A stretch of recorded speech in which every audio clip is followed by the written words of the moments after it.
Who is Sabaton? So you've no doubt heard all the songs all over social media, over gaming content, over gym content of this little itty, small, relatively unknown band out of Falun, Sweden. What's the name? Right, Sabaton. But for the initiated, who is Sabaton? Sabaton is a power metal band based out of Falun, Sweden. Thanks for watching. Nah, just kidding. I almost got you though. One of these days I'm gonna get you with that. I'm just gonna end the video.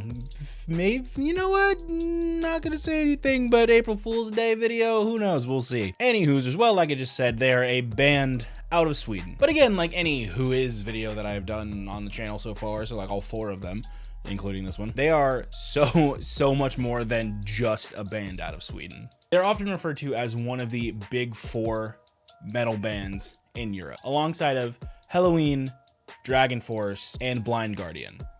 So Sabaton, that obviously makes for math. Also, fun fact, their name is in reference to, I actually learned this while writing the video, it's in reference to a piece of foot armor called the Sabaton. So yeah. Also, it's from the medieval period. They have a picture of it on the website. Looks like this. But I mean, is anyone really surprised? Anyone who's ever heard any of Sabaton's music, were you shocked when I told you that, hey, their name comes from the same as a piece of armor? Like, that's...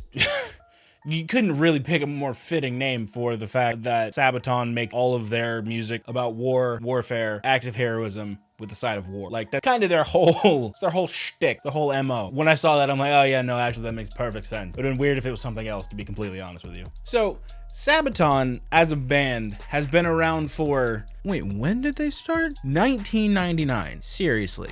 I was potentially 1 or slightly younger when they started making music. That is insane. And listen, if you have any problem with the way that I write my videos, you can keep that opinion to yourself. I'm gonna keep doing what I do because I find it comedic, so. Oh yeah, and I forgot to mention, they have released 10 studio albums over the past 25 years of them being a band. Which, that level of proficiency and efficiency is insane. And just a little bonus, 2 of those have gone platinum and 1 of them have gone quadruple plat. So, there's that. Oh, and another aside for the aside, they are currently writing their 11th studio album while also being on tour. Because why not, right? So the current lineup consists of Joachim Broden as the lead vocalist, Hans van Dahl on drums, Par Sundstorm on the bass, Thob Englund, and Chris Jorland on electric guitars. Quick aside, Tommy Johansson, who I have covered a plethora of times, he used to be a member of the band, and he joined in 2016 and he left in 2024, so I believe in February they announced that he was leaving the band. And the reason he parted ways, I discussed it in my most recent video of his that I did. He left because he wanted to just pursue his own music.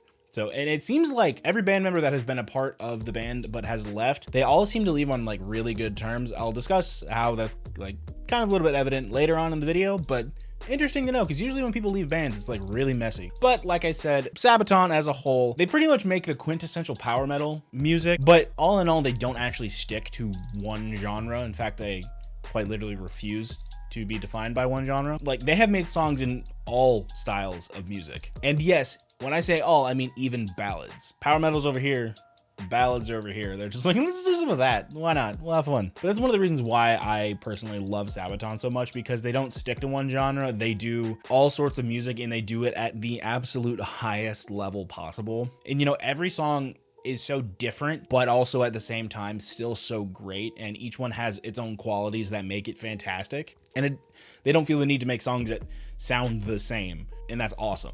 But like I said, it is interesting that most people label, including I did it earlier, they label the band as a power metal group because, they have the absolutely just blasting drums, they have the ripping guitars, and the bass lines are insane, and then Joachim's just absolutely like monstrous voice to go along with everything. And all of that combined just makes an absolutely masterpiece of, power metal. But like I said, the group refuses refuses that label. In fact, they have said many times, many places, that they actually just view themselves as a very unique band in the heavy metal space, which is an interesting take. But I mean, in music, it's literally 110% subjective. So what one person thinks is going to be different from what I think, and different from what the next person thinks about a certain topic. So it's just, you know, it makes sense that they're like, hey, you know, everyone's calling us power metal, but we don't really see ourselves as power metal. So we're just going to say, hey, yeah, actually, we're just really unique heavy metal artists. And it's like, cool. All right. Who are we to judge or say otherwise? And just to top off all of this, they have played some of the biggest and baddest, not bad as in negative, bad as in really positive, shows. Like, they are quite literally known for their live shows. You know, for example, they headlined the Woodstock, Poland, or it's the Poland's Woodstock. I should have added that to the script. That's like the one thing I overlooked. That festival where they performed to an estimated 500,000 people. You heard that right. 500,000 people they performed for. And that was in 2012. They also rocked the Wacken 2019. It was like their 20th anniversary performance, where Wacken has two main stages, and Sabaton played both of them at the same time. So what they did was they had all of the previous members of the band come back and play one absolutely mammoth show. You know, so like just two full-on stages they were playing at the same time. So basically they were playing the entire venue at once, which again is bonkers. But it does still, you know, circle back to the fact that, you know, all the people that they had worked with up until that point, they're like, hey, come back. And everyone did. And they all came back and played just a huge show. And on top of all of that, they have their own open air festival, and they also have their own cruise. So they like their live shows, and one day I will see them. But all of that is fantastic, but how did they get their start? So Joachim and Parr were a part of a group called Aeon, which I think they were part of that group. They were like pre-Sabaton, but then they relabeled as Sabaton, and then it kind of became obviously what it is now. But that was in the late 90s, and then they rebranded to Sabaton in 2019. Not 2019.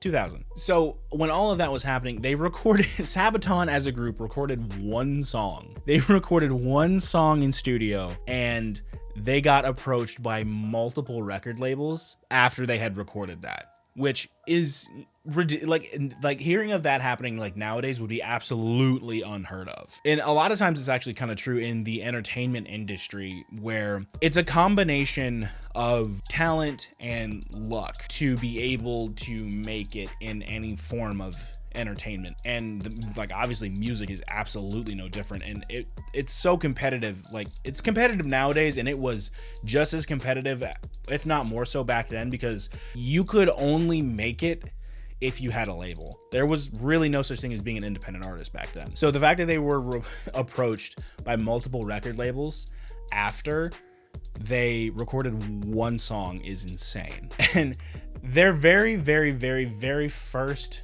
rehearsal space was a renovated schoolhouse in Falun called Valhalla, which again, I mean, come on. You couldn't write a better story than that.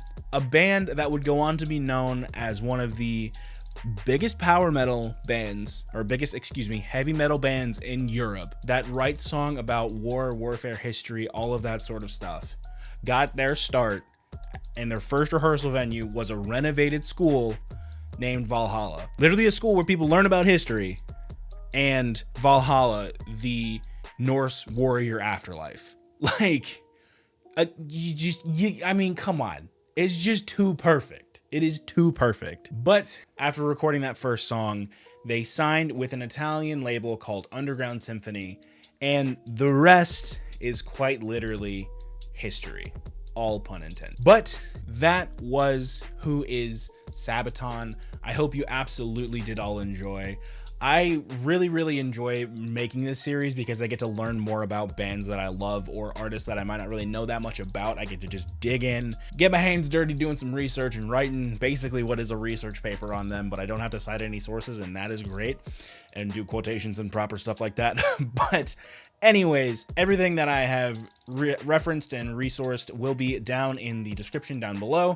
If you want to learn more about them, obviously you can go check out those links, which is basically just the Wikipedia and their website. But anyways, I'm going to go. I hope you absolutely did all enjoy.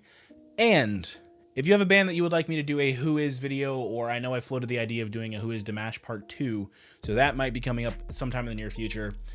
But yeah, also, if this video does well, which I'm really hoping it does, I think I might scale back doing reaction videos and focus more on doing, you know, content like this. A little bit more scripted, a little bit more formal, but just something different. I still like doing reaction content. I still get, you know, I get to discover new artists, listen to new music, but 3 of those a week for the past pretty much year. I'm almost a year and a half now. It's I'm not saying I'm getting tired of doing it, but a change up like this is nice. So, you know, again, if you enjoyed the video, drop a like, drop a comment of another band that you'd like me to check out, and yeah, subscribe, because I'm going to be doing more of this kind of content. So with all that being said, I hope you absolutely did all enjoy, and I will see you guys all next time. God bless.